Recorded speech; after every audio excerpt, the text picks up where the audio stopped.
Le Sénégal a finalement saisi le TAS. Mais si c'est une erreur vraiment stratégique, fatale pour la Fédération sénégalaise de football. On va décrypter tout ça dans ce vidéo. Restez avec moi et écoutez attentivement. Parce que pour les Sénégalais, je crois que vous faites une erreur monumentale en suivant les pas de nos voisins Kergouli. Parce que c'est eux, je crois, qu'ils vous disent ce que vous devez faire, ce qu'ils vous dictent ce que vous devez faire, et c'est pas bon. Je vais vous expliquer exactement pourquoi vous avez fait une erreur fondamentale. Premièrement, le TAS, c'est une institution qui vraiment décortique les règles. Il se base sur les règles et les textes.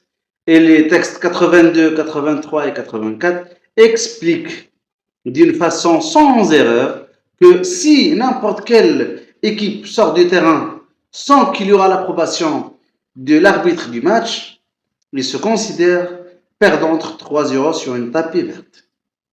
Et ça, il faut le comprendre très bien.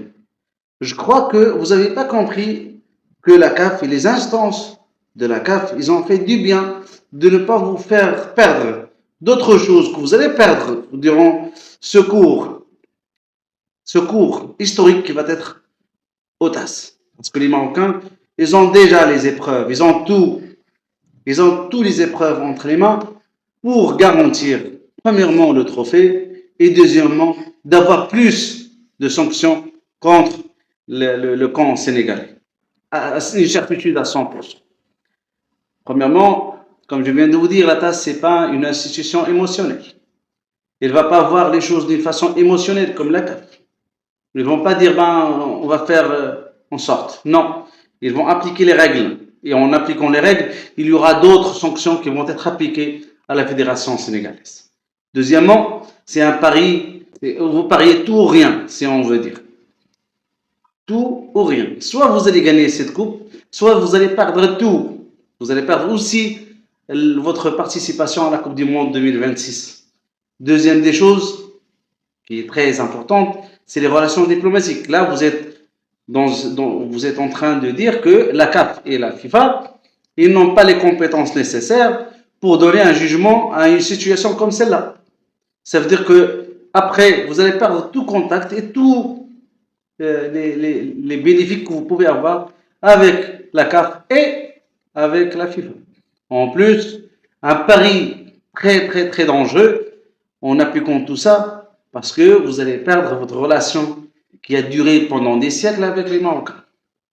Avec tout ce qui est amitié, tout ce qui est avantage pour le peuple sénégalais avec les Marocains, vous allez les perdre, c'est sûr.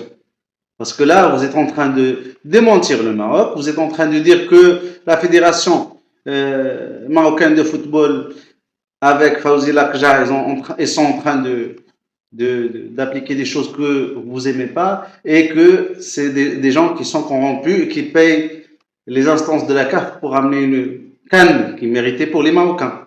Et ça, c'est très dangereux de le dire. Et du coup, moi, je vous fais cette vidéo juste pour vous dire que ce genre de procès ne va pas prendre 5 ou 6 mois ou plus, non? Je crois que ça va être dans les alentours de 2-3 mois parce que la décision est déjà prise au TAS. Ce que vous ne comprenez pas et ce que vous ne savez pas aussi. Et vous allez perdre une deuxième fois et une troisième fois. Je vous prie de saver ce vidéo et vous allez voir après quelques mois que ce que je viens de vous dire est vraiment réel. Ciao, ciao.